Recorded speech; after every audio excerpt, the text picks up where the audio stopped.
டூடி entertainment தயாரிப்பில் கார்த்தி மற்றும் அரவிந்த் சாமி நடிக்கும் மெய்யழகன் செப்டம்பர் 27 முதல் உங்கள் அபிமான திரையரங்குகளில். Mad Rabbit, India's finest audio wearable brand, starting at 999. நம்ம பிறந்திருக்கிற கிராமத்துக்குள்ள ஒரு அரசியல் இருக்கு. அதுதான் ரொம்ப அடிப்படை அரசியல். அங்கே நிகழ்ற இவ்வளவு காலம் நிகழ்ந்துகிட்டு இருக்கிற நிகழ்த்தப்பட்டுக்கிட்டு இருக்கிற ஒரு அநீதியை சொல்றதை தாண்டி ஒரு அரசியல் படம் இருக்க முடியுமா அப்படிங்கிற கேள்வி இருந்துச்சு. சமுத்திரக்கனி சாரோட கேரக்டர் பார்க்கும்போது ஒரு பிடிஓ ஒரு அட்மினிஸ்ட்ரேஷன்ல நல்லா கெத்தா இருக்கக்கூடிய ஒரு கேரக்டர் தான். ஆனா ஒரு சீன்ல கடைசி அவர் வரக்கூட கடைசி ஷாட்ல எந்திரிக்கும் பொழுது தான் அவர் தெரியுது அவருக்கு பிசிக்கலி சேலஞ்சா. அவரோட கேரக்டர் அப்படி எழுதுறதுக்கான காரணம் என்ன சார்? இடஒதுக்கீட்டின் அடிப்படையில ஒரு பொறுப்புக்கு வந்த ஒருத்தருக்கு அந்த இடஒதுக்கீட்டின் அருமை தெரியும்.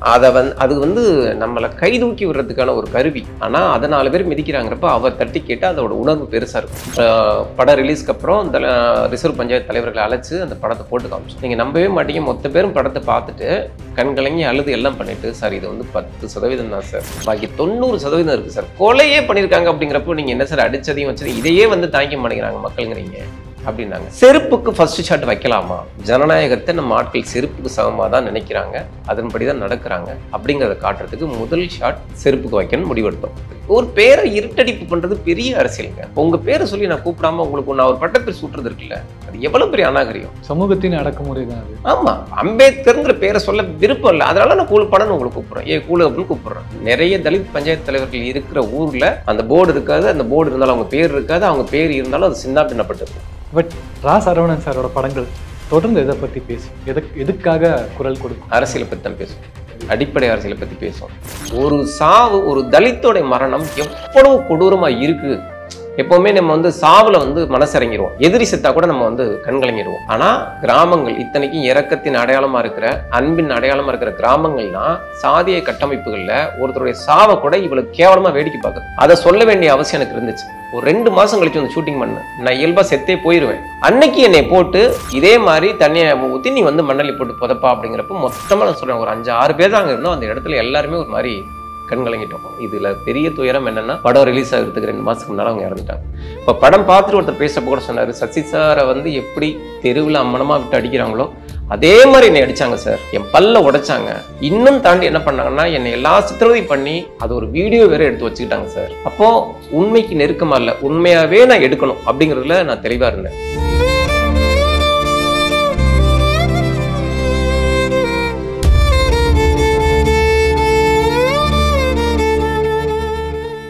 படம் பார்க்கும்போது சந்தோஷம், ஆனால் கடைசியில் கேரக்டர் அம்பேத்குமார் கேரக்டர் ஜெயிக்கிறதுல சந்தோஷம் இருக்கும் பொழுதுமே அம்பேத்குமார் கேரக்டர் பட்ட வழிகள் வந்து இன்னும் மனசில் நீங்க இடமா இருக்குது சார். ஸோ ரிசப்ஷன் எப்படி சார் இருக்குது? படம் ரிலீஸ் ஆகி 3 நாள் ஆச்சு. இல்லை, ஒரு படம் எதை விதைக்கணும்னு நினச்சோமோ அதை பெருசாக பண்ணியிருக்கு அப்படிங்கிற மனநிறைவு மொத்த படக்குழுக்கும் இருக்குது. குறிப்பாக சசிகுமார் சார் வந்து இந்த கதைக்கு உள்ளர வந்தப்போ இது என்னெல்லாம் ஏற்படுத்தும்னு நினச்சாரோ அந்த ஃபீட்பேக்லாம் அவர் கேட்டு, நல்லா நடிச்சிருக்கேங்கிற வார்த்தையை ரொம்ப நாளுக்கு அப்புறம் கேட்குறேன் அப்படின்னாரு. அதனால் தனிப்பட்ட விதத்துலையும் சரி, பொது விதமாகவும் சரி, நாங்கள் என்ன எதிர்பார்த்தோமோ அதை தாண்டி சாதிச்சிருப்போம். அண்ட் உங்ககிட்ட வந்த ரெஸ்பான்சஸ் சார், உங்களுக்கு சொன்ன விஷயங்கள், மேபி இண்டஸ்ட்ரியில் இருக்க பெரிய ஆளுக்கு யாரும் சொல்லியிருக்கலாம், இல்லை பப்ளிக் உங்ககிட்ட சொன்னது, உங்கள் குடும்பம் சொன்னது, அதனால் உங்களுக்கு ரொம்ப நெகிழ்ச்சியாக இருந்த ஒரு கமெண்ட் நீங்கள் கேட்டு படம் பார்த்துட்டு கேட்ட கமெண்ட் அது? இல்லை, நம்ம ஒரு படைப்பை பொதுவெளிக்கு கொண்டு வர்றப்போ எல்லாத்தையும் எதிர்கொள்ளணும். விமர்சனம் தொடங்கி பாராட்டு தொடங்கி எல்லாத்தையும் சகல விதமான விஷயங்களை எதிர்கொள்கிற திராணி இருந்தால் மட்டும்தான் நீங்கள் வந்து பொது வாழ்க்கைக்கு வரணும். மதிப்பீடுகளற்ற வாழ்க்கை வந்து ரொம்ப பத்திரமானது, ஆனால் நம்ம வந்து அது அதுக்காக கிடையாது. அதனால எல்லா வித விஷயங்களையும் எதிர்கொள்ளணும். அப்போ தான் நம்ம ஒரு படைப்பெல்லாம் வெளியிலே வர முடியும். 1000 பேர் பாராட்டினா கூட ஒரு சிலருடைய பாராட்டுக்காண்டி மனசு இயங்கும். ஐயோ, அந்த எக்ஸாமே நான் அவருக்காக தான் எழுதியிருப்பேன், அது யாருக்கும் தெரியாது. ஒரு படைப்பை முன்னால் கொண்டு வந்து நிறுத்தியிருந்தா கூட, பொதுமக்கள் பார்வை கொண்டு வந்திருந்தா கூட, ஒரு சிலருடைய என்ன சொல்ல போகிறாங்க அப்படின்னு இந்த மனசு கடந்து துடிக்கும். அந்த மாதிரி நான் வந்து இயக்குனர் ராஜமுருகனுடைய கருத்துக்காண்டி இயங்குவேன் என்னுடைய படங்கள் ரிலீஸ் ஆகிறப்பெல்லாம். கத்துக்குட்டி உடன்பிறப்பை பார்த்துட்டுலாம் அவர் எனக்கு எதுவுமே சொல்லலை. நான் ஃபோன் பண்ணி கேட்டப்போ கூட அந்த படம் சம்மந்தமாக பேசாமல் வேறு கருத்துக்களை பேசிட்டு போயிடுவார்.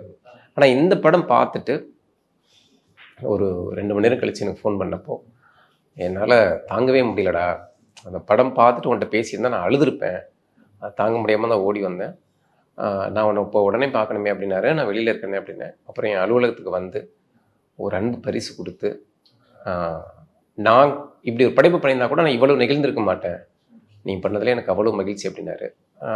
அந்த பாராட்டு எனக்கு ரொம்ப பத்திரமானது. சார் அண்ட் இந்த விஷயம் இருக்குல்ல, இது வரைக்கும் யாருமே பேசாத ஒரு விஷயம். ஒரு ரிசர்வேஷன் அப்படின்னா அதை சுற்றி இருக்கிற அரசியல் பேசியிருக்காங்களே தவிர இந்த ஒரு பஞ்சாயத்து பிரசிடென்ட்ன்ற ஒரு விஷயம் தொட்டதில்லை நான் நினைக்கிறேன். அதை தொட்டு நான் பேசணும், அதுக்கான ஹை டைம் இது அப்படின்னு நினச்ச பாயிண்ட் எது, எதனால் இப்போ அதை பேசணும்னு நினைக்கிறீங்க? இல்லை, சினிமா அப்படிங்கிறது பார்த்தீங்கன்னா பெரிய பெரிய விஷயங்களை தான் பேசுவாங்க. இப்போ எஸ்எஸ் மியூசிக் சேனலுக்கு வர்றேன் அப்படின்னா நான் உங்களை கதாநாயகனாக வச்சும் கதை பண்ணலாம். தண்ணி கொண்டாந்து கொடுக்க வந்தாங்க தெரியுமா அந்த ஊழியர் ஒருத்தங்க, அவங்கள வச்சும் நான் கதை பண்ணலாம். கதைங்கிறது வந்து எதை சொல்லணும் எதை சொல்லக்கூடாது அப்படிங்கிற எந்த வரையறைக்கும் உட்பட்டது கிடையவே கிடையாது. ஆனால் எதை சொல்லணுங்கிற பொறுப்பு ஒருத்தங்களுக்கு உண்டு. அப்படிங்கிறப்போ ஒரு அமைச்சரை பற்றியோ எம்எல்ஏ பற்றியோ மத்திய மாநில அரசுகளை பற்றியோ அரசியல் கதைகள் நிறைய வந்திருக்கு. ஆனால் நம்ம பிறந்திருக்கிற கிராமத்துக்குள்ளே ஒரு அரசியல் இருக்குது. அதுதான் ரொம்ப அடிப்படை அரசியல். அங்கே நிகழ்கிற இவ்வளவு காலம் நிகழ்ந்துகிட்டு இருக்கிற நிகழ்த்தப்பட்டுக்கிட்டு இருக்கிற ஒரு அநீதியை சொல்கிறத தாண்டி ஒரு அரசியல் படம் இருக்க முடியுமா அப்படிங்கிற கேள்வி இருந்துச்சு. அது நான் அதாவது ஒரு 20 வருஷமாக என்னை ஒரு விஷயம் துரத்திக்கிட்டே இருக்குது, அந்த விஷயம் கண்ணில் பட்டுக்கிட்டே இருக்குது அப்படிங்கிறப்போ, ஆனால் அதை படமாக பண்ண முடியுமா அப்படிங்கிற தயக்கம் எனக்கு இருந்துச்சு. ஒரு ஆவணப்படமாக அதை எடுத்துடலாம், ஒரு செய்தி தொகுப்பாக அதை எழுதிடலாம், நாவலாக கூட அதை எழுதிடலாம். ஆனால் படமாக மாற்றுறது ரொம்ப சிரமம். அதை எல்லாரும் ஏற்றுக்கிற விதமாக 10 நிமிஷத்துலேயே அடா இது சும்மாப்பா அப்படின்னு சொல்லிடாத அளவுக்கு அந்த படைப்பை மாற்றுறது கஷ்டம். அதுக்கு தான் டைம் எடுத்துக்கிட்டே தவிர மற்றபடி இதை படமாக பண்ணணுங்கிற எண்ணம் எனக்கு 10 வருஷத்துக்கு முன்னாலே வந்துருச்சு. 20 வருஷத்துக்கு முன்னால் அந்த நிஜம் என்னை அறிஞ்சிச்சு.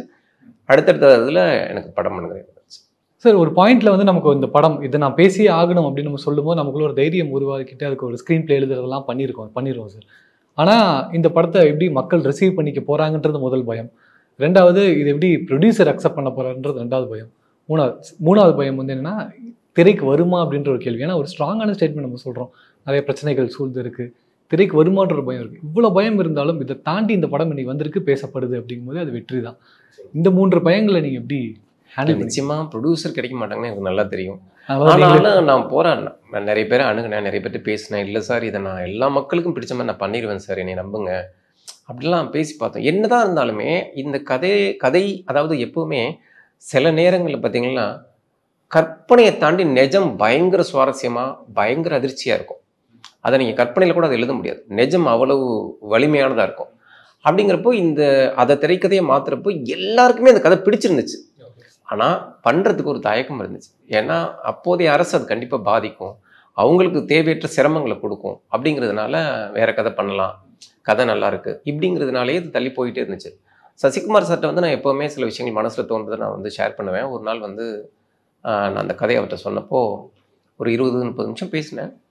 அவர் இல்லை ஃபுல் கதையை சொல்லு அப்படின்ட்டார். நான் முழு கதையும் வந்து ஃபோனில் சொல்கிறேன். அவருக்கு ரொம்ப பிடிச்சி போச்சு. அப்போ அவர் அடுத்து சொன்ன வார்த்தையை நான் ப்ரொடியூஸ் பண்ணுறேன் இந்த படத்தை அப்படின்னார். அவருடைய நிறுவனம் தயாரிப்பை கைவிட்டு ரொம்ப வருஷங்கள் ஆச்சு. கம்பெனி ப்ரொடக்ஷன்ஸில் படம் பண்ண அலைஞ்ச பல பேரில் நான் ஒருத்தன். எனக்கு அது பயங்கரமாக இருந்துச்சு.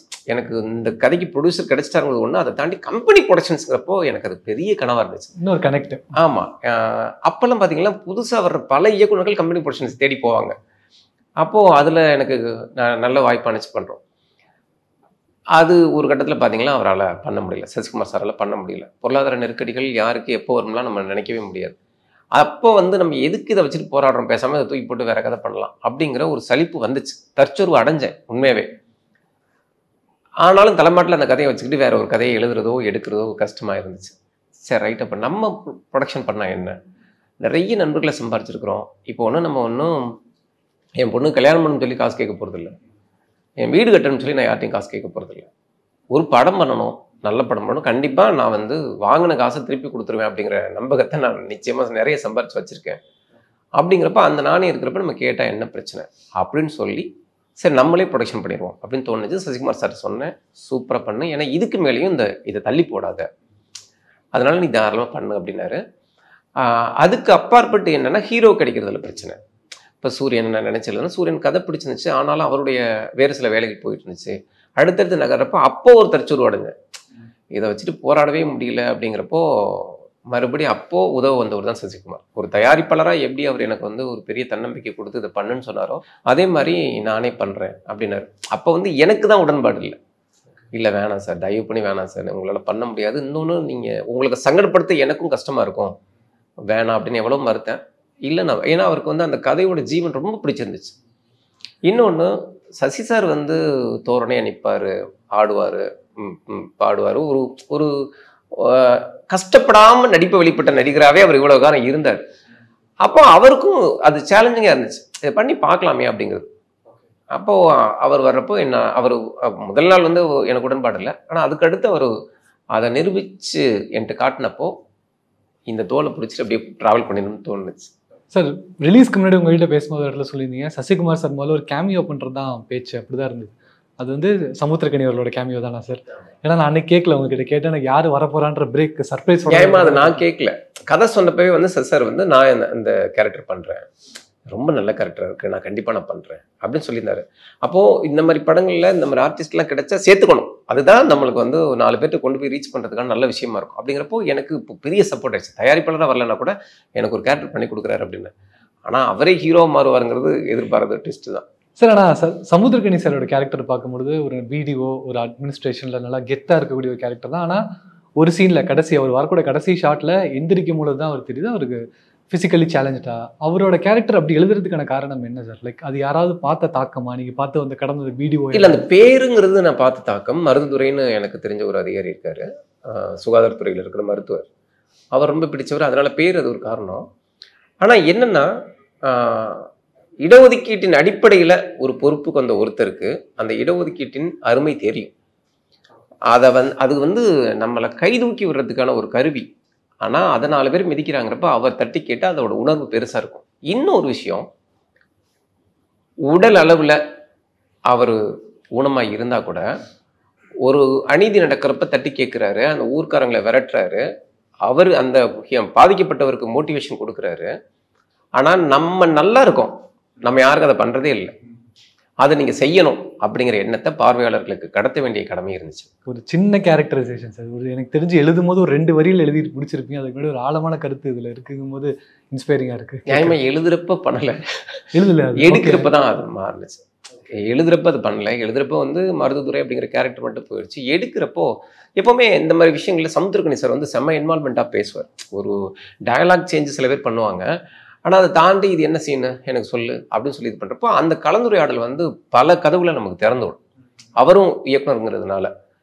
அப்போது நியாயமாக பார்த்தா சமுத்திரக்கனி சார் வந்து இதில் வேறு ஏதோ ஒன்று தேவைப்படுதுடா, ஏன்னா நான் உட்காந்துக்கிட்டே இருக்கேன், இது இத்தனையும் எனக்கு ஒரு நாள் தான் கிடச்சிச்சு, ஒரே நாளில் நான் 4 சீனை முடிக்க வேண்டிய கட்டாயம் வேறு. அப்படிங்கிறப்ப அப்போ முடிவெடுத்தோம், சரி இது எல்லா வித காரணமும் இப்படி மாற்றினா சூப்பராக இருக்கும் சார் அப்படிங்கிறப்போ எல்லாருக்குமே பிடிச்சிருந்துச்சு. அப்போவுமே பண்ணி பார்த்தோன்னா ஸ்பாட்டில் பண்ணி பார்ப்போம், ஒர்க் அவுட் ஆனிச்சுன்னா பயங்கரமாகிடும் சார், இல்லைன்னா நம்ம பழையபடியே போயிடலாம் அப்படின்னா. ஆனால் நடிப்பில் சமுத்திரக்கனி சார் சொல்லவே வேண்டியதில்லை, சாதிச்சிட்டாப்புல. அண்ட் பேசும்போது சொல்லியிருந்தீங்க சார், லைக் அந்த அந்த பேர் எனக்கு ஒரு தாக்கத்தை உண்டாக்குச்சு. சமுத்திரக்கனி சார் கேரக்டர் பேர் எனக்கு ஒரு தாக்கத்தும். என்ன தாக்கம் அது? அப்படி என்ன சொல்ல? இல்லை, இன்னும் என்னன்னா மருதுதுறை அப்படிங்கிறவர் தஞ்சாவூர் மெடிக்கல் காலேஜில் மருத்துவராக இருக்கிற ஒருத்தர். நான் இங்கே பார்த்தப்போ குறிப்பாக கொரோனா காலகட்டத்தில் நான் அவரை பார்க்குறேன்னா நான் தூரத்தில் இருந்து தான் பார்க்குறேன், அவர் மக்கள் மத்தியில் எப்படி இயங்கிட்டு இருக்காரு அப்படின்னு சொல்லிட்டு. இன்னும் கொஞ்ச நாள் அந்த பொறுப்பில் அவர் இருக்க மாட்டாருன்னு நான் ஏங்குற அளவுக்கு அவருடைய வேலைகள் வந்து அவ்வளவு ஸ்பீடாக, குறிப்பாக வந்து பாரபட்சமே பார்க்காம உங்களுக்கும் ஒரே மரியாதை எனக்கும் ஒரே மரியாதை, எல்லாரும் பாதிக்கப்பட்டவங்களுக்கு தான் முன்னுரிமை அப்படிங்கிற அளவுக்கு அவர் நடந்துக்கிட்ட விதம் வந்து என்னை வந்து மிரள வச்சிச்சு. ஏன்னா இன்னைக்கு அதிகாரிகளில் எத்தனை பேர் இப்படி இருக்கிறாங்கங்கிறது எனக்கு தெரியல. ஒருவேளை நம்ம நிறைய பேரை பார்த்த சலிப்புனாலே வேணவோ எனக்கு அவரை ரொம்ப பிடிச்சி போயிடுச்சு. மக்கள் மேலே இவ்வளவு அன்பா அக்கறையாக இருக்கிற ஒருத்தருடைய பாத்திரத்தை, ஒருத்தருடைய பேரை தான் அந்த பாத்திரத்துக்கு வைக்கணும்னு முடிவெடுத்தேன். அதுக்கப்புறம் நான் நெருங்கி பேசி பழகிறப்ப அவர் அற்புதமான ஒரு மனிதராக இருந்தார். ஆமாம், இன்னைக்கு வந்து சுயநலம் இல்லாமல் இப்படி ஒரு மக்கள் மேலே மற்றவங்க மேலே பொறுப்பாகவும் அக்கறையாகவும் இருக்கிற ஆட்கள் ரொம்ப ரொம்ப ரொம்ப அருகி போயிட்டாங்க. அதில் தனிச்சு தெரிஞ்ச மனிதருங்கிறதுனால அவருடைய பேரை நான் அந்த பாத்திரத்துக்கு வச்சேன். இப்போ ஒரு படம் பார்த்துட்டாரா சார்? அந்த கேரக்டர் நேமோட படம் பார்த்தாரா? ஏதாவது சொன்னாரா? அதுக்கப்புறம் அவருக்கு ஒரு நிகழ்ச்சி தருணம் தானே அது? ஆமாம், நான் ஒரு சிலருடைய கருத்துக்களுக்காண்டி ஏங்கினேன்னு சொன்ன வரிசையில் அவரும் உண்டு. அவர் படம் பார்த்துட்டு அவரும், அதாவது என்னென்னா படம் வந்து எல்லாரையுமே கலங்கடிச்சிச்சுங்கிறது தான் உண்மைன்னு வச்சுக்கலாம். அவர் படம் பார்த்துட்டு அவரால் கண்ணீரை அடக்கவே முடியல அவரால். அப்போ கட்டி பிடிச்சி எழுந்தப்போ எல்லாம் பண்ணிட்டு என்ன சொல்லணும்னு, அந்த கேரக்டருக்கு என் பேர் வச்சுருக்கீங்க அப்படின்னாரு. இல்லை சார், எனக்கு வந்து முதல்ல ஒரு டேரக்டர் படம் பண்ணுறப்போ இந்த பாத்திரம் எப்பேற்பட்ட பாத்திரங்கிற எண்ணம் அவன் மனசில் இருக்கணும். பார்க்குற ரசிகர்கள் மத்தியில் இருக்குது, மற்றவங்க மத்தியில் இருக்கிறத விட அந்த பொறுப்பு அந்த இயக்குனருக்கு இருக்குது. அப்போ தான் அந்த பாத்திரத்தின் மேலே கொஞ்சமும் ஒரு கலங்கம் வந்துடாத அளவுக்கு அவன் பார்த்து பார்த்து பண்ணுவான். அதுக்காண்டி நான் எனக்காக தான் சார் அந்த பேரை வச்சேன் அப்படின்னு ரொம்ப ரொம்ப நெகிழ்ந்து போயிட்டார். அண்ட் ஒரு படம் இது இந்த மாதிரி ஒரு விஷயத்த ஸ்ட்ராங்காக சொல்லக்கூடிய ஒரு படம் எடுக்கிறோம் சார். எடுக்கும்போது அது சுற்றி இருக்கிற அரசியல் சம்மந்தப்பட்ட விஷயங்கள்லாம் என்னன்ற அனலைசேஷன் ஒன்று இருக்கும், இறங்கி கிரவுண்ட் ஒர்க் பண்ணுறது. ஏன்னா எந்த வரைக்குமே பொலிட்டிக்கலி எத்திக்கலி தப்பாயிடக்கூடாதுன்ற ஒரு கேள்வி வரும் இல்லையா? அந்த தப்பு எங்கேயுமே நடக்கலை இந்த படத்தில். ஸோ கிரவுண்ட் ஒர்க்காக ரிசர்ச்சாக இறங்கி செஞ்ச ரிசர்ச் ஒர்க் பற்றி பேசலாம்னு நினைக்கிறேன். எங்கேயுமே ஒரு பிசுறு தட்ட கூட இல்லை சார். இல்லைன்னா அதான் சொல்லலாம், நம்ம ஒரு கிராமத்தில் பார்க்குற ஒரு பஞ்சாயத்து தலைவருக்கு இந்த பிரச்சனை அப்படின்னு சொன்னால் இன்னொரு கிராமத்துக்கு போய் விசாரிச்சிங்கன்னா, இன்னொரு ரிசர்வ் பஞ்சாயத்தில் போய் விசாரிச்சிங்கன்னா அவருக்கு வேறொரு பிரச்சனை. இந்த மாதிரி தமிழ்நாடு முழுக்க இருக்க பல கிராமங்களை நோக்கி நான் போகிறேன், பல பஞ்சாயத்து தலைவர்கள்ட்ட ஃபோனில் பேசுகிறேன். முதல் எனக்கு தடைக்கலாக இருந்தது, அவங்க மனசு விட்டு பேச மாட்டாங்க. ஒரு கிராமத்துக்குள்ளே நான் உள்ள நுழைஞ்சு அங்கே போகிறப்போ அந்த பஞ்சாயத்து தலைவர்கிட்ட நான் பேசுகிறேன்னா பக்கத்தில் மற்ற மனிதர்கள் இருப்பாங்க. அவங்கள தனியாக போங்கன்னு நான் சொல்ல முடியாது. இவரை தனியாக பேச அவங்க விடவும் மாட்டாங்க, இவரும் தனியாக வர மாட்டார். அப்போ 99% அவங்க வந்து இருட்டடிப்பு பண்ணியே பேச வேண்டிய இக்கட்டில் இருப்பாங்க. அதை தாண்டி ஒரு நம்பகத்தை கொடுத்து சிலர் மூலமாக நான் யாருங்கிறத சொல்லி அப்படியெல்லாம் பேசி அதுக்கப்புறம் தான் அவங்களுடைய முழு வாக்குமூலங்களை என்னால் வாங்க முடியும். இதுக்கே எனக்கு எவ்வளவு காலம் ஆயிருக்கும்னு நினச்சி பாருங்க. அப்போ பல பஞ்சாயத்து தலைவர்களுக்கு நிகழ்ந்த துயரத்தை ஒரு பாத்திரத்துக்கு நான் மாற்றணும். இப்போ படம் ரிலீஸ்க்கு அப்புறம் இந்த ரிசர்வ் பஞ்சாயத்து தலைவர்களை அழைச்சி அந்த படத்தை போட்டு காமிச்சோம். நீங்கள் நம்பவே மாட்டீங்க, மொத்த பேரும் படத்தை பார்த்துட்டு கண்கலங்கி அழுது எல்லாம் பண்ணிட்டு, சார் இது வந்து 10% தான் சார், பாக்கி 90% இருக்குது சார், கொலையே பண்ணியிருக்காங்க. அப்படிங்கிறப்போ நீங்கள் என்ன சார் அடித்ததையும் வச்சதையும் இதையே வந்து தாங்கிக்க மாட்டேங்கிறாங்க மக்களுங்கிறீங்க அப்படின்னாங்க. நியாயமாக வந்து படம் பார்த்துட்டு நிறைய பேர் சொன்னவங்க என்ன சொன்னாங்கன்னா, உங்களுக்கும் தெரிஞ்சிருக்கும், இப்படிலாம் நடக்குதாங்க, எங்கேயோ ஒரு சில கிராமத்தில் நடக்குது, அதை வந்து இவங்க இவ்வளோ பூதாரப்படுத்திட்டாங்க அப்படிங்கிற கருத்து வந்துச்சு. நான் வந்து குறைஞ்சது 60க்கு மேற்பட்ட பஞ்சாயத்து தலைவர்களுக்கு அந்த படத்தை போட்டு காமிச்சேன். டைட்டில் தான் வச்சிருக்கீங்க சார், கையை பிடிச்சி கூட்டு போய் காட்டுறேன், இப்போவும் காட்டுறதுக்கு ரெடியாக இருக்கேன். ஆமாம், நீங்கள் அப்படி ஒரு அநீதி வந்து எங்கேயோ ஒரு மூலையில் நடக்குது, யாரோ ஒருத்தருக்கு தான் நடக்குது அப்படின்னு நீங்கள் சொன்னீங்கன்னா தயவு பண்ணி உங்கள் நேரத்தை ஒதுக்கி வாங்க. எனக்கு ஒன்றும் நேரம் ஒரு பிரச்சனையே கிடையாது, நான் சும்மா தான் இருக்கேன், அழைச்சிட்டு போகிறேன், அத்தனை பேரையும் பாருங்க, பார்த்துட்டு அதுக்கப்புறம் உங்களுடைய நிலைப்பாட்டை நீங்கள் தெரியும் சார். அண்ட் இந்த படத்துக்கு நந்தன்னு டைட்டில் வச்சுருக்கீங்க, ஆனால் படமாக பார்க்கும்போது அந்த கேரக்டரோட டியூரேஷன் 2 நிமிஷம் தான், 2 நிமிஷம். ஆனால் அங்கே தான் ஆரம்பிக்குது படமே. அந்த கேரக்டர், அதாவது 2 நிமிஷத்துக்கு வரமா சாகக்கூடிய ஒரு கேரக்டர், அவரோட பேரை டைட்டிலாக வைக்கணும்னு நினச்சதுக்கான காரணம் என்னன்னா, இங்கே இந்த படம் வந்து ஒரு சில விசப்பரீட்சைகளை பண்ணுச்சுங்க. எப்போவுமே ஒரு படம் ஆரம்பிக்கிறப்போ ஒரு சாமியை காட்டுவாங்க, ஒரு கோயிலை காட்டுவாங்க, குறைஞ்சபட்சம் ஒரு தீபாரதனையாச்சும் காட்டுவாங்க. இல்லை அப்படின்னா ஒரு எக்ஸ்ட்ரீம் வைடு ஒரு கிராமத்தோட இது அப்படிங்கிற மாதிரி எஸ்டாப்ளிஷ்மெண்ட் அப்படிங்கிற மாதிரி பண்ணிடுவாங்க. செருப்புக்கு ஃபர்ஸ்ட் ஷாட் வைக்கலாமா, இது வச்சா நாளைக்கு வந்து நீங்கள் இந்த படத்தை சேல் பண்ண முடியுமா, இந்த படத்தை யாராச்சும் வாங்குவாங்களா, இப்படிலாம் நிறைய தடைகள் இருந்துச்சு. ஆனாலும் ஜனநாயகத்தை நம்ம ஆட்கள் செருப்புக்கு சமமாக தான் நினைக்கிறாங்க, அதன்படி தான் நடக்கிறாங்க அப்படிங்கிறத காட்டுறதுக்கு முதல் ஷாட் செருப்புக்கு வைக்கணும்னு முடிவெடுத்தோம். அதே மாதிரி கடைசி ஷாட்டும் படமே செருப்பில் ஆரம்பித்து செருப்பில் முடியும், புக் எண்டிங் மாதிரி. ஆமாம், நீங்கள் ஒரு படத்தோட முதல் பாடலுங்கிறது ஹீரோவுக்கு தான் இருக்கும் எப்போவுமே. என் படத்தில் வில்லனுக்கு இருக்கும். அதை தாண்டி கதாநாயகனின் பெயர் தான் 90% படங்களுக்கு வந்து தலைப்பாக இருக்கும். நான் என்ன சொல்கிறேன் அப்படின்னா, நந்தன்கிற பெயர் வந்து எனக்கு ரொம்ப பிடிச்ச பேர். நந்தன்கிறோட கதை புராணமாக இருக்கட்டும், கற்பனையாக இருக்கட்டும், சித்தரிப்பாக இருக்கட்டும், பொய்யா கூட இருக்கட்டும், ஆனால் அவனுக்கு ஏற்பட்ட அநீதின்னு ஒன்று இருக்குல்ல, அது வந்து இன்னும் பல நூற்றாண்டுகள் ஆனால் கூட அது வந்து நம்மளை வந்து துயரப்படுத்திக்கிட்டே தான் இருக்கும். அப்படிங்கிறப்ப நந்தன்கிற பெயர் தான் வைக்கணும். இங்கே வந்து சார் ஒரு காரியத்தை யார் நிகழ்த்துறா அப்படிங்கிறது இருக்குது. நான் வந்து இன்னைக்கு இயக்குனர் ஆனால் கூட எத்தனை மனிதர்கள் மூலமாக அது என்னுடைய மனதுக்குள்ளே பதிக்கப்பட்டிருக்கு, தள்ளப்பட்டிருக்கு, இந்த சிந்தனை என் மனசுக்குள்ளே எப்படி வந்துச்சுங்கிறதெல்லாம் பார்த்தீங்கன்னா அதில் குறைஞ்சபட்சம் ஒரு 50 பேரையாச்சும் எடுக்கலாம். அவ்வளோ பேருடைய சிந்தனையும் என்னைய வார்த்தை விதமும் தான் நான் இன்னைக்கு இயக்குனர் இருக்கேன். அப்படிங்கிறப்போ ஒரு செயலை யார் செய்கிறாங்கிறது முக்கியம் கிடையாது, யார் மூலம் தூண்டப்பட்டுச்சு, ஒரு தூண்டுதல் எங்கேருந்து வந்துச்சு அப்படிங்கிறப்போ முதன்முறையாக அந்த அநீதியை தட்டி கேட்கிறவன் அந்த கிராமத்தில் இருக்க நந்தன்கிற பாத்திரம் தான். அப்படிங்கிறப்ப அந்த பாத்திரம் ஏற்படுத்திய பாதிப்பும் அந்த பாத்திரம் ஏற்படுத்திய விளைவும் தான் அந்த படம். அப்படிங்கிறப்போ நந்தன்கிற தலைப்பும் நம்ம வைப்போம். அதுக்கு வந்து ஒரு ஹீரோவாக அவர் ஒத்துக்கிட்டது பெரிய விஷயம், சசிகுமார் சார் ஒத்துக்கிட்டது பெரிய விஷயம். அண்ட் புதுசாக ஒரு வார்த்தை கேள்விப்பட்டோம் சார், இது வரைக்கும் நான் என் வாழ்க்கையில் கேள்விப்பட்டதில்ல, ஏதோ சொல்லி கேள்விப்பட்டது, கூழ்பானை. அப்படின்னா என்ன சார் கூழ்பானை? கூழ்ப்பாணன்ங்கிற பாத்திரத்தை நீங்கள் இந்த பேரை பார்த்தீங்கன்னா புதுக்கோட்டை, தஞ்சாவூர், திருவாரூர், நாகப்பட்டினம் மாவட்டங்களில் நிறைய பேர் நல்ல குண்டா நிறைய சாப்பிட்றவங்கள பார்த்து சொல்லுவாங்க கூழ்ப்பானை, சோத்து மூட்டை அந்த மாதிரி. ஆமாம். அப்போ அதில் கூட ஹீரோயின் கேட்பேன், நாளையிலேருந்து என்னை கூழ்ப்பானன் யாரும் கூப்பிட மாட்டாங்க, ஏன் சோத்து பானம் கூப்பிட போகிறாங்களா அப்படிம்பாங்க. கூழ்ப்பானைங்கிற பாத்திரம் வந்து நல்ல நிறைய சாப்பிடக்கூடிய ஒரு சோம்பேறித்தனமாக இருக்கக்கூடிய அந்த மாதிரி இப்போ ஆட்களுக்கு கூழ்ப்பானைங்கிற பேர் இருக்கும். நிறைய பேருக்கு இருக்கும். இப்போ நீங்கள் எங்கள் மாவட்டங்களில் வந்து பார்த்தீங்கன்னா நிறைய பேருக்கு அது இருக்கும்.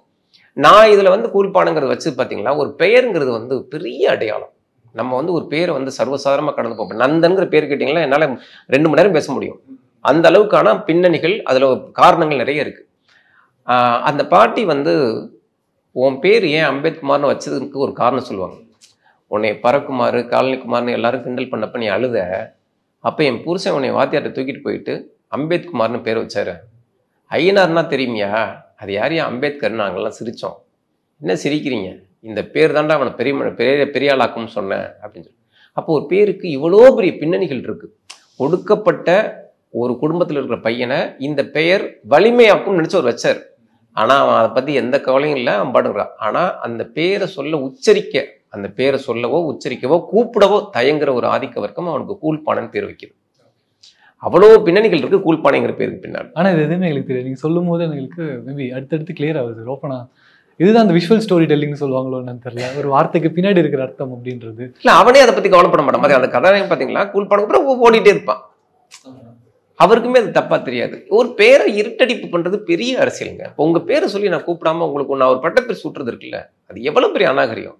சமூகத்தின் அடக்குமுறை தான் அது. ஆமா, அம்பேத்கர்ங்கிற பேரை சொல்ல விருப்பம் இல்லை, அதனால நான் கூழ்ப்பானைன்னு உங்களுக்கு கூப்பிடுறேன், கூழு அப்படின்னு கூப்பிடுறேன். ஆனா அந்த இடத்துல ஊராட்சி தலைவர் பேர்ல அம்பேத்குமார்னு எழுதும் போது தேட்டர் ஒரு மாதிரி எரப்ட் ஆச்சு சார். ஆனா அடுத்த சீனே அடிச்சு உட்கார வச்சிட்டீங்க, சாணி அடிச்சு. ஏன்னா அந்த மாதிரி தான் அவங்களோட சிந்தனையும் இருக்கு, அந்த ஊர் மக்களோட சிந்தனையும் இருக்குங்கும் போது இன்ஃபேக்ட் அடுத்த கேள்வி அதுதான் வைக்கணும்னு நினைக்கிறேன். ஏன்னா படத்துல ஒரு கேரக்டரோட நேம் உங்களுக்கு ஒரு தாக்கத்தை கொடுக்குது, நீங்க பார்த்த வந்து ஒரு மனிதருடைய பேர் தாக்கத்தை உண்டாக்குது. அப்ப ஏதோ ஒரு சீன் உங்களுக்கு ஒரு தாக்கம் கிரியேட் பண்ணனால அது படத்துலயுமே இருந்திருக்கும்ல. அந்த மாதிரி ஏதாவது சீன் இருக்கா, நீங்க நேர்ல பார்த்து அந்த சீனை நான் அப்படியே படத்துல வச்சிருக்கேன்ற மாதிரி? நேர்ல அதான் சொல்ல, படத்துல வச்சிருக்கிறது கம்மியான சீன்.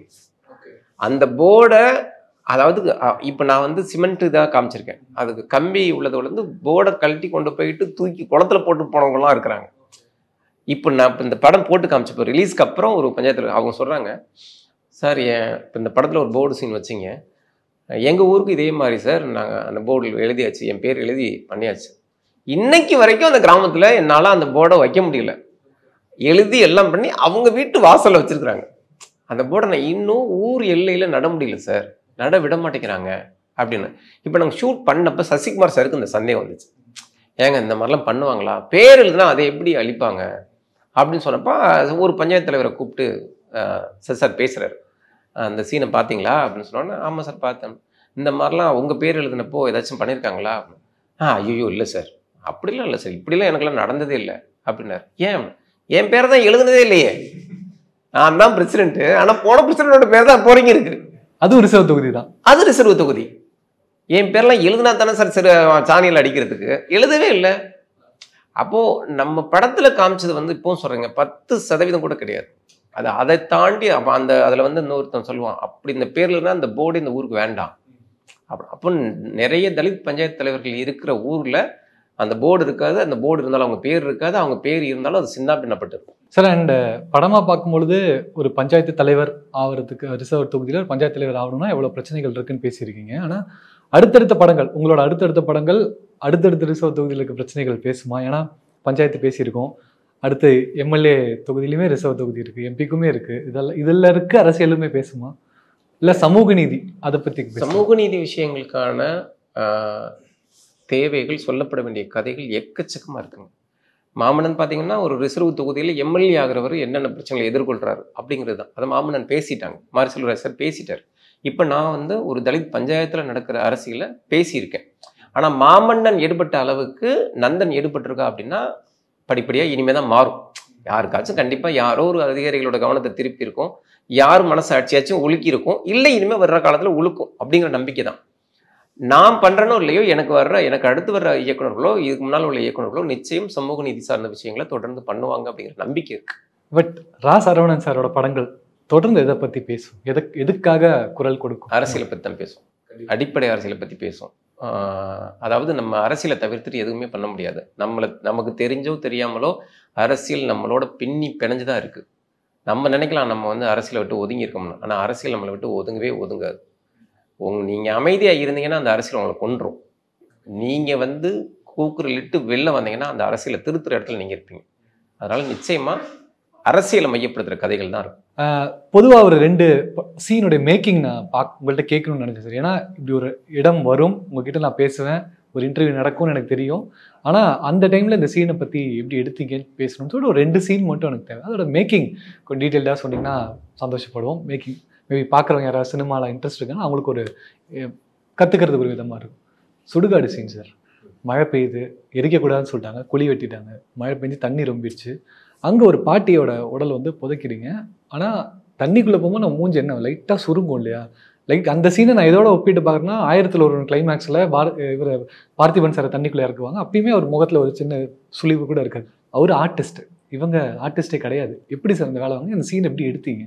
என்னன்னா நம்ம படம் நல்லா வரணுங்கிறதுக்காண்டி எவ்வளவு கொடூரமாக மிருகத்தனமாக மாறுவோங்கிறதுக்கு அந்த காட்சியெல்லாம் உதாரணம். ஏன்னா நம்ம நடிகர்களை இது பண்ணுறோம், ஊர் மக்களை பயன்படுத்துகிறவங்களாம் தாண்டி இப்போ உங்கள் வயசு கொண்ட ஒரு பையனை வந்து அப்படி பண்ணுறதுனா அது சுலபம், எத்தனை டேக் வேணாலும் போகலாம் அப்படின்னு. ஆனால் ஒரு 75 வயசு பாட்டியை கொண்டு போயிட்டு அந்த ரெயின் எஃபெக்டில் அதுவே அவ்வளோ கஷ்டம். அவங்கள தூக்கி வச்சுட்டே நிற்பாங்க, மேலேருந்து ரெயின் வந்துக்கிட்டே இருக்கும். அதை தாண்டி இப்போ இவ்வளவு தண்ணி இருக்கிற இடத்துல அவங்கள புதைக்கணும். ஃபஸ்ட்டு எடுத்தப்போ அது திருப்தியாக வரல. சரி, சசிகுமார் சார் போர்ஷன்லாம் முடிச்சுட்டு இதை மட்டும் தனியாக எடுத்துக்கலாம்ன்ற முடிவு பண்ணிட்டோம். முடிவு பண்ணிவிட்டு யூனிட்டை பாதி ஆக்கிட்டு கேமரா எங்கள் ஆட்கள் மட்டும் வச்சுட்டு எடுக்கிறோம். எத்தனை தடவை? 11 தடவை எடுக்கிறோம். 11 தடவை பாட்டியை உள்ள வச்சு, சரி இன்னைக்கு செட் ஆகாதுப்பா, நாளைக்கு பண்ணிக்கலாம் அப்படின்னா பாட்டி வந்து ஒரு தடவை நினச்சிங்கன்னா அப்படியே விடன்னு நிற்பாங்க. அவ்வளோ கஷ்டமாக இருக்கும். இப்போ நான் வந்து 2வது தடவை பண்ணுறப்போ சொல்லிட்டேன், பாட்டி வேணாம். ஏன்னா அவங்க வந்து ஊர் மக்கள் ஒருத்தங்க, அவங்க நடிகர் கிடையாது, ஊர் மக்கள் ஒருத்தங்க, நல்லா பாடுவாங்க, எனக்கு அவங்க முகம் ரொம்ப பிடிச்சிச்சு, அதுக்காக நான் பண்ணிட்டேன். வேணாம் பாட்டி, நான் வேறு என்னுடைய அசிஸ்டன்ட் டேரக்டருக்கே கூட புடவையை சுற்றி நான் வேறு மாதிரி நான் எடுத்துக்கிறேன் அப்படின்னு சொல்லி நான் சொல்கிறப்போ அவங்க வந்து இப்போ நம்ம நாளைக்கு வேணால் ட்ரை பண்ணி பார்க்கலாமா அப்படிங்கிறாங்க. சரி ஓகே அப்படிங்கிறப்போ, ஏன் பாட்டி நானே காம்ப்ரமைஸ் ஆகிட்டேன், நீங்கள் என்ன அப்படிங்கிறப்போ, இல்லை இதே பிரச்சனையை நானும் வாழ்க்கை முழுக்க எதிர்கொண்டுட்டு இருக்கேன். எங்கள் அங்காளி பங்காளி எரிக்க புதைக்க இடம் இல்லாமல் இதே மாதிரி பிரச்சனைகள் நான் ஃபேஸ் பண்ணிகிட்டு இருக்கேன். நாளைக்கு நான் செத்தாலும் இந்த பிரச்சனை வர வாய்ப்பு இருக்குது. அப்படிங்கிறப்ப தான் அவங்களும் இந்த மாதிரி ஒரு ஒடுக்கப்பட்ட குடும்பத்தை சேர்ந்த பாட்டிங்கிறது எனக்கு தெரிஞ்சிச்சு. நியாயமாக எங்களை தாண்டி அந்த சீனில் ரொம்ப விடாப்படியாக நின்னது அந்த பாட்டி தான். ஒரு கட்டத்தில் அவங்க என்ன சொன்னாங்கன்னா, நாங்கள் எடுக்க திருப்தியே இல்லை, இப்போ இவ்வளவு தண்ணி நிரம்புறப்போ அவங்க வந்து ஸ்தம்பிச்சிருவாங்க, இதுக்கு எல்லாம் மண்ணை வேற கொட்டணும், நிறைய சிக்கல். அதாவது வீம்புக்கு இதை பண்ண நினைக்கல. ஒரு சாவு, ஒரு தலித்தோடைய மரணம் எவ்வளவு கொடூரமாக இருக்குது. எப்போவுமே நம்ம வந்து சாவில் வந்து மனசிறங்கிடுவோம், எதிரி செத்தா கூட நம்ம வந்து கண்கலங்கிடுவோம். ஆனால் கிராமங்கள், இத்தனைக்கும் இரக்கத்தின் அடையாளமாக இருக்கிற, அன்பின் அடையாளமாக இருக்கிற கிராமங்கள் தான் சாதிய கட்டமைப்புகளில் ஒருத்தருடைய சாவை கூட இவ்வளவு கேவலமாக வேடிக்கை பார்க்குது. அதை சொல்ல வேண்டிய அவசியம் எனக்கு இருந்துச்சு. அதனால தான் அந்த சீனுக்காக நாங்கள் இவ்வளவு போராடினது. இப்போ ஒரு கட்டத்தில் அந்த பாட்டி என்ன சொல்கிறாங்கன்னா, எப்பா நீ நினைச்ச அளவுக்கு வரலன்னா ஒன்று பண்ணு, ஒரு 2 மாதம் கழிச்சு வந்து ஷூட்டிங் பண்ணு, நான் இயல்பாக செத்தே போயிடுவேன், அன்னைக்கு என்னை போட்டு இதே மாதிரி தண்ணியை ஊற்றி நீ வந்து மண்ணலி போட்டு புதைப்பா அப்படிங்கிறப்ப மொத்தமாக நான் சொல்கிறேன், ஒரு 5-6 பேர் தான் அங்கே இருந்தோம். அந்த இடத்துல எல்லாருமே ஒரு மாதிரி கண்கலங்கிட்டோம். அவ்வளவு விஷயங்களோட அது எடுக்கப்பட்ட சீன், அவ்வளவு போராட்டத்தில். கடைசின்னு சொல்கிறேன், அதுவுமே எனக்கு திருப்தியாக வரல, இன்னும் கொஞ்சம் நல்லா இருக்கணும் பாட்டி அப்படின்னோம். இதில் பெரிய துயரம் என்னென்னா, படம் ரிலீஸ் ஆகிறதுக்கு 2 மாதத்துக்கு முன்னால் அவங்க இறந்துட்டாங்க. அந்த முன்னாடியே வச்சுருந்தீங்க படம் ஆரம்பி, லக்ஷ்மி பாட்டி பேர், லக்ஷ்மி பாட்டி. அண்ட் இதை தாண்டி இன்னொரு சீன் மேக்கிங் வந்து அந்த சசிகுமார் சார் நிர்வாணமாக இருந்த ஒரு சீன். நாங்கள் சசிகுமார் சார் நீங்கள் சொன்ன மாதிரி அவர் தோரணையாக ஒரு மாதிரி கம்பீரமாக நின்று பழகினவர், குடிஞ்சி ஒரு சீன் பண்ணி பார்த்ததில்ல, பண்ண வச்சுருக்கீங்க. சசிகுமார் சார் அப்படி நாங்கள் பார்த்ததும் கிடையாது. அப்படி ஒரு அடக்குமுறை, ஊர் ஃபுல்லாக ஒரு வன்முறை இருக்கிறதெல்லாம் எங்களுக்கு பார்த்ததே கிடையாது. அப்படி அவ்வளோ ரியலிஸ்டிக்காக கண்ணு முன்னாடி கொண்டு இருந்தீங்க. அந்த சீனோட மேக்கிங் சார் எத்தனை மணிக்கு எடுத்தீங்க? சசிகுமார் சார் அப்படி ஒத்துக்கிட்டார், எப்படி அப்படி இருந்தாருன்றது? இல்லை, ஏன்னா சசிகுமார் சாரை வச்சு எடுக்கிறது அது என்ன சிரமம் அப்படின்னா, படத்துக்குள்ளே உள்ள கதாபாத்திரங்களே குறைஞ்சபட்சம் ஒரு 70-80 பேர் இருப்பாங்க. ஊருக்காரங்க அடித்து இழுத்துட்டு வர மாதிரி சொல்லிட்டு வேடிக்கை பார்க்குற கூட்டம் ஒரு 200 பேர் இருப்பாங்க. இவ்வளோ பேருக்கு மத்தியில் ஒருத்தங்க சட்டை அவுத்துட்டு நிற்கிறதே அவ்வளோ அவமானமாக கூனி குறுகிற மாதிரி இருக்கும். பெண்கள் வேற நிற்பாங்க. எனக்கு என்னென்னா, ஒரு கடைசி 15-20 நாட்களில் நான் சசிகுமார் சார்கிட்ட பேசவே இல்லை. ஏன்னா நம்ம பேசினோம்னா அவர்கிட்ட இப்படி பண்ணுங்க அப்படின்னு சொல்லவே முடியாது. அதனால நான் அவர் மேலே பேரன்பான ஆள், எனக்கு அவரை அவ்வளோ பிடிக்கும். அவ்வளோ பிடிச்ச மனுஷனை வந்து நான் வந்து இப்போ இவ்வளவு சித்திரவதைகளுக்கு நான் ஆளாக்கணும். எனக்கு என்னன்னா நான் ஒன்னே ஒன்று தான் சொல்லிட்டு இருப்பேன். ஒரு தலித் பஞ்சாயத்து தலைவருக்கு நேர்ந்தது, இன்னொரு தலித் பஞ்சாயத்து தலைவருக்கு நேர்ந்தது. இந்த விஷயங்களை நான் அவருக்கு கன்வே பண்ணிக்கிட்டே இருப்பேன். இப்போ படம் பார்த்துட்டு ஒருத்தர் பேசப்போ கூட சொன்னார், சசி சாரை வந்து எப்படி தெருவில் அம்மனமாக விட்டு அடிக்கிறாங்களோ அதே மாதிரி என்னை அடித்தாங்க சார், என் பல்ல உடைச்சாங்க. இன்னும் தாண்டி என்ன பண்ணாங்கன்னா என்னை எல்லா சித்திரவதையும் பண்ணி அது ஒரு வீடியோ வேற எடுத்து வச்சுக்கிட்டாங்க சார் அப்படின்னு இப்போ படம் பார்த்துட்டு ஒருத்தர் பேசும்போது அப்படி சொன்னார். அப்போது உண்மைக்கு நெருக்கமாக இல்லை, உண்மையாகவே நான் எடுக்கணும் அப்படிங்கிறதுல நான் தெளிவாக இருந்தேன். ஆனால் இது மாதிரி விஷயங்களை இப்போ சசி சார் எப்படி எதிர்கொள்ள போகிறார்? கழுத்தில் வச்சு மிதிக்கணும், மட்டையால் கிராமத்துக்காக அடிக்கணும், சட்டைக்கிட்டெல்லாம் கலட்டி அடித்து அதை சிங்கிள் ஷாட்டாக வேறு எடுக்கணும். ஏன்னா ஒரு துயரத்தை கட் பண்ணி நான் போக முடியாது. இவ்வளோ விஷயங்களுக்கு அவர் ஏன்னா நான் சீனை கூட நான் போய் சொல்ல மாட்டேன். என் கூட எடுத்துகிட்டு போயிட்டு இந்த மாதிரிப்பா ஒருத்தன் மட்டையில் அடிப்பான், அடிக்கிறப்ப இவர் போய் இங்கிட்டு விழணும், இதுக்கெல்லாம் ஊருக்காரங்க தரத்தரன்னு இழுத்துட்டு வருவாங்க. இழுத்துட்டு வரப்போ ஒருத்தன் சட்டையை கழட்டுவான், சட்டையை கழட்டி 2 அரைச்சி விடுவான், அரைச்சி விட்டதுக்கப்புறம் தரத்தரன்னு இழுத்துட்டு வந்து கொண்டாந்து பாத்ரூமில் தள்ளுவான். பாத்ரூமில் தள்ளுறப்ப மூஞ்சி முறை எங்கேயாச்சும் அடிபடும், அவர் தான் அட்ஜஸ்ட் பண்ணிக்க சொல்லு, சரியா, நீங்களாம் போய் யாரும் பார்க்கக்கூடாது இப்படிங்கிற மாதிரி சொல்லுவேன். ஒரு மிருகத்தனமான மனநிலையில் நான் நடந்துக்கிட்டேன். இது காலம் வரைக்கும் படம் பண்ண சரவணன் தான் இப்போ பண்ணுறானா அப்படின்னு கூட அவங்களுக்கு டவுட் வந்திருக்கும். அந்த அளவுக்கு இப்போ கழுத்தில் வச்சு மிதிக்கிறது சாதாரண ஒரு காட்சியாக இருக்கலாம். ஆனால் என்னென்னா கொஞ்சம் வேறு மாதிரி மிதிச்சிங்கன்னா உங்களுக்கு வந்து கழுத்து 1 மாதம் திருப்ப முடியாது. அதுவும் பாலாஜி சாரோடைய வெயிட்டுக்கு அவர் செருப்பை வச்சு அவர் கழுத்தில் மிதிப்பார். அந்த அளவுக்கான விஷயங்கள் எல்லாமே இது பண்ணுறப்ப சசிகுமார் சாரெல்லாம் ஒரு கட்டத்துக்கு மேலே என்ன நடக்குதுன்னே அவருக்கு புரியல. இவன் என்ன பண்ணுறாங்க, என்ன சார் நடக்குது அப்படின்னு. இப்போ ஒரு மட்டையால் அடிக்கணும் அப்படின்னா நான் போயிட்டு அந்த அவருடைய மார்க்கில் நான் நின்று அந்த ஊருக்காரர் என்னை அடிக்க சொல்கிறேன். 2 ஓலையும் தான் என் மேலே படணும், நடுத்தண்டு படக்கூடாது அப்படின்னு சொல்லிட்டு கிட்டத்தட்ட 40 ரிஹர்சல் பார்க்குறோம். அப்போது அந்த ஓலை அடிக்கிறதே எனக்கு கஷ்டமாக இருக்குது, சுளியிருக்குது அந்த ஓலை வந்து அவ்வளோ ஃபோர்ஸில் அடிக்கிறப்போ. சரி தாங்கிப்பாரு அப்படின்னு வச்சு பார்த்தா கரெக்டாக சசாரை அழைச்சிட்டு வர்றப்போ அவ்வளோ தூரம் ஓலையில் அடித்தவன் கரெக்டாக நடுத்தண்டால் அடிக்கிறாரு சசிகுமார் சார். நம்பவே மாட்டீங்க, இதில் அந்த வீட்டிலேருந்து அடி வாங்கிட்டு வருவார், ஒருத்தர் சட்டையை கழட்டுவான், அடி வாங்கிட்டு வருவார், சிங்கிள் ஷாட்டாக அவர் அடிச்சுட்டு இப்போ எடுத்து மட்டையை எடுத்து அடித்தவன் புள்ளேன்னு அடிச்சிட்டான். அப்படியே தடுமாறி போயிட்டு இப்படி மானிட்டு இருக்கும், அங்கிட்டு போய் இப்படி விழுவுற மாதிரி போவார். நம்பவே மாட்டேங்க, நல்லா மானிட்டரை விட்டு எழுந்திரிச்சு போயிட்டேன், கட் சொல்லலை ஒன்றும் சொல்ல போயிட்டேன். அன்னைக்கு நைட்டு வந்து நான் சாரை பார்த்தப்போ செம்ம ஃபீவர் அவருக்கு முதல் பயம் அடி வாங்கின வழியை தாண்டி அந்த மட்டையில் வந்து விழுந்தோம்னா செத்தம்னு நினச்சிட்டார் அவர். இந்த மாதிரி ரிஸ்க்லாம் எனக்கு தெரிஞ்சு வேறு யாரும் எடுக்கவே மாட்டாங்க. ஏன்னா ஒரு ஃபைட்டர்ஸ் வச்சு எடுக்கிற ஃபைட்டு வேறு, ஊர்க்காரங்களை வச்சு எடுக்கிற ஃபைட்டு வேறு. இது எல்லாம் தாண்டி இப்போ அன்றைக்கி வந்து அவர் அவ்வளோ ஜுரமாக இருக்கார். நான் போய் பார்க்குறேன், பார்த்துட்டு எனக்கு ஒரு 3 நாள் கழிச்சு மட்டும் எடுக்கலாமா அப்படிங்கிறாரு. இல்லை சார் நாளைக்கு எடுத்துடலாம் அப்படின்னு சொல்லிட்டு உடனே அந்த பேச்சை நான் கட் பண்ணிவிட்டு அப்போ சொல்லிடு நாளைக்கு காலைல இதே மாதிரி 10 மணிக்கு சார் வந்துடணும் அப்படின்னு சொல்லிட்டு கிளம்பி வந்துட்டேன். கொஞ்சம் கூட மனசாட்சி இல்லாத ஒருத்தனுடைய செய்கை எப்படி இருக்குமோ அந்த மாதிரி நடந்துக்கிட்டேன். ஏன்னா சார் 4 வார்த்தை பேசுகிறப்போ நான் வந்து அந்த இடத்துல ஈஸியாக இலகி போயிடுவேன். இப்போ அடுத்த நாள் வந்து அந்த பாத்ரூமில் தள்ளுற சீன், அதுக்கு மட்டும் செட் போட்டு எடுத்துக்கலாம் நியாயமாக. ஆனால் அவர் அதுக்கு ஒத்துக்கலை. நீங்கள் சொன்ன சம்பவங்களின்படி என்னென்ன நடந்துச்சோ அப்படியே எடுத்துருங்க, அந்த பாத்ரூமை க்ளீன் கூட பண்ண வேணாம், அப்போ அடித்து இழுத்துட்டு வந்து கொண்டு அந்த பாத்ரூமில் தள்ளுறது வந்து அதே மாதிரி எடுங்க அப்படின்ட்டார். இப்போது ஒரு இயக்குனராக நான் பார்த்த உண்மைகளுக்கு நெருக்கமாக இருக்கணுங்கிறதுனால நான் இப்படி யோசிக்கலாம். ஆனால் சசிகுமார் அதுக்கெல்லாம் ஒத்துக்கிட்டது பெரிய விஷயம். ஏன்டா அந்த படத்தில் நடிக்க வந்தோம், எங்கள்கிட்ட மாட்டிக்கிட்டோமோன்னு அவர் தத்தளிச்சிருப்பார். ஆனால் எதையுமே என்கிட்ட சொல்லலை, ரொம்ப தத்தளிச்சிருப்பார். படமாக பார்க்கும் பொழுது எவ்வளோ உண்மைக்கு நெருக்கமானதை தாண்டி நீங்கள் சொன்ன அந்த வார்த்தை சார், உண்மையாகவே நான் எடுக்கணும் அப்படின்றது தெரிஞ்சுது ஃப்ரேம்ஸில். அண்ட் போஸ்ட் கிரெடிட் சீன், படம் முடிஞ்சிருச்சு அப்படின்னு நினச்சி எந்திரிக்கும் போது ஒரு சில டாக்குமெண்ட்ரி வருது. அந்த இடத்துல உண்மையிலேயே பாதிக்கப்பட்டவங்க அந்த இடத்துல பேசுகிறாங்க. ஆனால் நீங்கள் சொன்ன மாதிரி சார், அதை வந்து தனியாக கூப்பிட்டு தான் பேசணும், வரமாட்டாங்க, ஒருத்தர் வாட்ச் பண்ணுவாங்க. இவ்வளோ பிரச்சனைகள் இருந்தும் தைரியமாக கேமரா முன்னாடி நின்று ஒரு வாய்ஸ் அவுட் பண்ணுறாங்கன்னா ஒரு தைரியம், நீங்கள் கொடுத்த ஒரு தைரியம். நம்ம வாழ்க்கையே இந்த படம் வருது, படம் பேச போகுது. இதை தாண்டி எந்த தைரியத்தில் அவங்க முன்னாடி நின்றாங்க சார்? ஒரு பயம் இருக்கும்ல அவங்களுக்குமே, யாராவது எதாவது பண்ணிடுவாங்களோ பேசிடுவாங்களோன்ற பயம் இருக்கும். எந்த தைரியம் நெகட்டிவாக கேட்கல, அவங்கள பேச வச்சதுக்கான காரணம் என்ன? இல்லை நியாயமாக பார்த்தீங்கன்னா நம்ம சாதாரண ஆட்களுக்கு முன்னால் கேமரா உயர்த்தினீங்கனாலே அவன் பாதி அலர்ட் ஆகிடுவான். இது வந்து மனித இயல்பு. அப்படி இருக்கிறப்போ உங்களுக்குன்னு ஒரு தைரியமோ துணிச்சலோ இருந்திருந்தா நீங்கள் தான் அந்த கிராமத்தோடய மோதி இருப்பீங்களே, என்ன ஏன்டா அப்படி அடக்குமுறைக்கு ஆளாக்குறேன்னு கேட்டிருப்பீங்களே. அப்போது அவங்க பயந்தவங்க. இப்போ அவங்கள பேச வைக்கணும், அவங்களுக்கான நம்பிக்கை கொடுக்கணும். நீங்கள் பேசுனீங்கன்னா தான் விடிவு பிறக்கும், அப்படி தாங்கிக்கிட்டே இருந்தீங்கன்னா நீங்கள் இப்படியே தான் இருக்கணும் அப்படிங்கிற ஒரு தெளிவை உண்டாக்கணும். இவ்வளோ பிரச்சனைகள் அதில் இருக்குது. நியாயமாக படத்தில் இந்த காட்சிலாம் வரும்னு சொல்லி நான் ஷூட் பண்ணவே இல்லைங்க. அது நான் என்னுடைய ஆவணங்களாக தான் நான் எடுத்தேன். நான் என்னுடைய ஆவணங்களை எடுத்து இது மாதிரி வந்தது வேணா 6 பேராக இருக்கலாம், நான் 100 பேர் எடுத்து வச்சிருக்கேன். இந்த மாதிரி அவ்வளோ பஞ்சாயத்து தலைவர்களை நான் எடுத்து வச்சிருக்கிறேன். அப்போ ஒரு கட்டத்தில் வெடிச்சிருவாங்க அவங்க.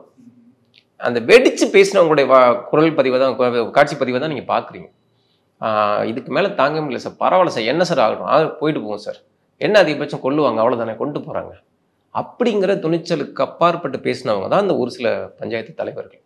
இது வந்து சென்சார்ல எனக்கு பெரிய தலைவலியாக மாறிடுச்சு. அவங்க வந்து என்னன்னா, இது ஒரு படம் பண்ணியிருக்கீங்க, எதுக்கு இவங்களுடைய ஸ்டேட்மெண்ட்லாம் போ, அப்போ இது தேவையில்லை, படத்தை படமாக பண்ணுங்க அப்படின்னா, இல்லை சார் இந்த நிஜத்துக்காக தான் படமே. இப்போ நான் இதை சேர்க்கல அப்படின்னா இது எல்லாமே கற்பனைங்க. சும்மா இயக்குனர் வந்து பேர் வாங்குறதுக்காண்டியோ ஒரு பிரச்சனையை பூதாகரப்படுத்தி காட்டுறதுக்காகவோ ஒரு தடாலடியான டேரக்டர் காட்டிக்கிறதுக்காண்டியோ பண்ணுறாருன்னு சர்வசாதாரணம் அதை கடந்துருவாங்க. இதுதான் சார் இந்த பிரசிடென்ட்டுடைய வாக்குமூலம் தான் முக்கியம். அப்படிங்கிறப்போ அவங்க எல்லாத்தையுமே போயிட்டு NOC லெட்டர் வாங்கிட்டு வாங்க. தமிழ்நாட்டோட பல திசைகளுக்கு போய், ஏன்னா நான் ரிலீஸ் டேட்டை வச்சுட்டேன், 4-5 நாளில் சென்சார் முடிக்கணும். அப்படிங்கிறப்போ அதில் ஒரு 4-5 பஞ்சாயத்து தலைவருடைய காட்சிகளை நாங்கள் இழக்க வேண்டியிருந்துச்சு, ரொம்ப துயரமான காட்சிகளை இழக்க வேண்டியிருந்துச்சு. அதுக்கு அப்பாற்பட்டு அதை சேர்த்தோம். அது இப்போது வரட்டும் சார், என் மூஞ்சி படத்தில் வரட்டும் சார், என்ன பிரச்சனை இருந்தாலும் நான் பொறுப்பேற்கிறேன்னு கடிதம் எழுதி கொடுக்குற அளவுக்கு அவங்களுடைய கான்ஃபிடன்ஸ் பெருசாக இருக்குது. நிச்சயமாக இது தீர்வை நோக்கி நகரும்னு எனக்கு நம்பிக்கை இருக்குது. சரி, இப்போது திரையில் நாங்கள் பார்த்த ஒரு அம்பேத்குமார், திரைக்கு பின்னாடி உண்மையான அம்பேத்குமார் இருக்கார்ல சார், அவர் எத்தனை பேர் சேர்ந்து இந்த ஒரு அம்பேத்குமார்? நான் எடுத்துகிட்டு தான் குறைஞ்சபட்சம் ஒரு 25 அம்பேத்கர் இருப்பாங்க. 25க்கு மேற்பட்டவங்க இருப்பாங்க. நான் என்னென்னா, படப்பிடிப்பு முடிஞ்சதுக்கப்புறம் நான் நிறைய பேர் சந்திச்சுக்கிட்டு இருந்தேன். இன்னமும் நேற்று கூட ஒரு பஞ்சாயத்து தலைவர்கிட்ட பேசினேன். ஏன்னா இது வந்து ஒரு படமாக பதிவாக இருக்கணுங்கிறத தாண்டி இது ஒரு தீர்வாக நகரணும் அப்படிங்கிறதுல நான் தெளிவாக இருக்கிறேன். நியாயமாக பார்த்தீங்கன்னா பல பஞ்சாயத்து தலைவர்களை தான் ஒரு கதாபாத்திரமாக நான் மாற்றிருக்கேன். சசிகுமார் பாத்திரங்கிறது வந்து பல பஞ்சாயத்து தலைவர்களுக்கு நிகழ்ந்த விதவிதமான துயரங்கள், அவமானங்கள் தான் அதை ஒரு பாத்திரத்துக்கு நான் வந்து அடையாளப்படுத்தியிருக்கிறேன். அண்ட் இறுதியாக ஒரே ஒரு கேள்வி சார், ஒரு கமர்ஷியல் படம் எடுக்கிறோம் அப்படின்னா ஒரு 4 ஃபைட்டு, 2 டூயட் சாங்கு, ஒரு மசாலா எலமெண்ட்லாம் வச்சு படம் பண்ணுறோன்னா நிறைய ப்ரொடியூசர்ஸ் வருவாங்க. படமும் பாக்ஸ் ஆஃபீஸில் கலெக்ஷன் கொடுக்கும். ஒரு 3 கோடி போட்டு எடுக்கிறோன்னா அது 10 கோடி 15 கோடி வருவாய் ஈட்டி கொடுக்கும். ஆனால் கான்டென்ட் ஓரியன்டட் ஃபிலிம்ஸ் அப்படிங்கும்போது ஒரு சில மக்களை தான் போய் சேரும், ப்ரொடியூசர் வர மாட்டாங்க, எதிர்பார்த்த ரெவென்யூ வராது. இவ்வளோ விஷயங்கள் இருந்தும் என் படம் இதை தான் பேசணும்னு நினச்சி முடிவெடுத்து என் படம் இதுக்கு மேலே இதை தான் பேசணும்னு ஒரு ஸ்ட்ராங் ஸ்டேட்மெண்ட் இப்போ வைக்கிறீங்கல்ல, அதுக்கான காரணம் இந்த பயணம் தொடரும். என்ன அப்படின்னா, சில விஷயங்களை முடியாதுங்கிறதுக்காண்டி தள்ளிப்படக்கூடாதுல்ல, இதில் லாபம் வராது, இதில் பல சிக்கல்கள் வரும் அப்படிங்கிறதுக்காண்டி எல்லாம் வந்து நம்ம வந்து சில விஷயங்களை ஒத்தி போடக்கூடாது. குறிப்பாக எனக்கு இதில் கதாநாயகன் கிடைக்கிறது தான் கஷ்டம். கதாநாயகனா சசிகுமார் சாரே கிடைச்சிட்டார். அப்படிங்கிறப்போ ஒரு வண்டி பூட்டி ஓட்டுறதுக்கு ஒரு மாடு கிடைச்சிருச்சு, இன்னும் ஒரே ஒரு மாடு தான், நம்மளே இந்த மாடாக மாறிடுவோம் அப்படிங்கிற ஒரு நம்பிக்கை தான். இதில் வந்து எனக்கு ஒன்றும் பெரிய இழப்பெல்லாம் வரலங்க. நியாயமாக பார்த்தீங்கன்னா படம் வந்து நீங்கள் முக்கியமான சொல்ல வேண்டிய விஷயம், ஒரு நல்ல கருத்தை நல்ல படைப்பை சொல்லணுங்கிறப்ப நம்முடைய தயாரிப்பு செலவுகளை குறைச்சிக்கணும். நான் ரொம்ப குறைச்சி எடுத்த படம் தான் அந்த படம். மொத்த பட்ஜெட் வந்து ரொம்ப கம்மி. அதுதான் இந்த படத்தை வந்து நமக்கு வந்து நம்மளை வந்து பாதிக்காத அளவுக்கு நம்ம நினைக்கிற நிஜத்தையும் சொல்லணும், ஆனால் அதே நேரம் நம்மளே பாதிப்புக்கு ஆளாயிடக்கூடாது, அந்த மாதிரியும் சொல்லணும். அப்படிங்கிறதுக்காக அந்த தயாரிப்பு செலவுகளை அவ்வளோ குறைச்சி, அதாவது மனித உழைப்பு ஜாஸ்தியாக இருக்கும், செலவு கம்மியாக இருக்கும், அந்த மாதிரி மனநிலையை மாற்றிக்கிட்டு இயங்கணும். அதனால வந்து பெரிய பாதிப்புகளை நாங்கள் ஆளாகலை. ஒரு சில பாதிப்புகள் அது வரதான் செய்யும். நம்ம எப்போவுமே நம்மளுடைய ஆசைகளை எண்ணங்களை நிறைவேற்ற நினைக்கிறப்போ சில பலி கொடுக்கல்களை செஞ்சு தான் ஆகணும், வேறு வழி இல்லை. அண்ட் ரூட்டாக பார்க்கும்போது சார், திரைப்படங்களில் சினிமா இண்டஸ்ட்ரியில் ரூட்டாக பார்க்கும்போது எளிமையான ஒரு ரூட்டும் இருக்குது, கொஞ்சம் கரடு முரடான கஷ்டமான ரூட்டும் இருக்குது. பட் சேர வேண்டிய இலக்கு ஒன்று தான் அப்படின்றது தெளிவாக பார்க்கப்படுது. ஆனால் நீங்கள் எடுத்த ரூட் இந்த பக்கம் கொஞ்சம் கஷ்டமாக தான் இருக்கும் அப்படின்றது உங்களுக்கே தெரிஞ்சு கரடு முன்னாடி பாதையில் தானே சுவாரஸ்யம் இருக்குது. அதுதான் சுவாரஸ்யங்கிறது வந்து நெளிவு சுழிவு, தடங்கள், பிரச்சனைகள், அதில் தான் சுவாரஸ்யம். நம்ம இந்த மொத்த வாழ்க்கையிலையுமே நம்ம என்னத்தை கொண்டு போகிறோம்னா புத்தி கொள்முதல் மட்டும்தான், அனுபவம் மட்டும்தான். அதில் நம்ம எவ்வளோ விஷயங்கள், அதாவது நம்ம சுயசரிதை சுவாரஸ்யமாக இருக்கணுமா, இல்லை பிறந்தாரு செல்வ குடும்பத்தில் பிறந்தாரு வளர்ந்தாரு பிஸ்னஸ் பண்ணாருன்னு போகணுமா அப்படிங்கிறது இருக்குல்ல. ஒரு நம்மளுடைய வாழ்க்கை சுவாரஸ்யமாக அமையணும்னா கரடு முரடான பாதையை செலக்ட் பண்ணுறது தான் சரிங்கிறது என்னுடைய எண்ணம். அண்ட் உங்கள் படங்கள் இனிமேல் எதை பேசுவோம் அப்படின்றதும் தெளிவாக சொல்லிட்டீங்க. ஆப்வியஸ்லி உங்களோட அடுத்தடுத்த படங்கள் ரிலீஸ் ஆகும்போது முதல் நாள் முதல் காட்சி பார்க்கணும், முதல் ரசிகனாக இருக்கணுன்றதுல நான் ஒரு பங்கு இருக்குன்னு நான் ஆசைப்பட்றேன். கண்டிப்பாக அந்த படத்தை போய் தேட்டரில் என்றைக்குமே பார்ப்பேன். நந்தனுக்காக நன்றி, நந்தன் பேசின அரசியலுக்காக நன்றி, நந்தன் எங்களுக்கு சொல்லிக் கொடுத்த விஷயங்களுக்கு நன்றி, இவ்வளோ நேரம் நீங்கள் பேசின நேரத்துக்கும் நன்றி. உங்களுடைய நன்றியவும் உங்களுடைய மதிப்பீட்டையும் என்னுடைய மொத்த படக்குழுவுக்கும் நான் சமர்ப்பிக்க நினைக்கிறேன். ஏன் அப்படின்னா, இப்பேற்பட்ட உழைப்பையும் அவங்களுடைய கஷ்டங்களை பதிவாக்கணுங்கிற எண்ணமும் இருந்தப்போ இப்போ நீங்கள் சொன்ன வார்த்தைகள் இருக்குல்ல, இதுதான் எங்கள் அத்தனை பேருக்கான அங்கீகாரம், அடையாளம். ரொம்ப ரொம்ப நன்றி. 2D என்டர்டைன்மெண்ட் தயாரிப்பில் கார்த்தி மற்றும் அரவிந்த் சாமி நடிக்கும் மெய்யழகன் செப்டம்பர் 27 முதல் உங்கள் அபிமான திரையரங்குகளில். Mad Rabbit, India's finest audio wearable brand, starting at 999.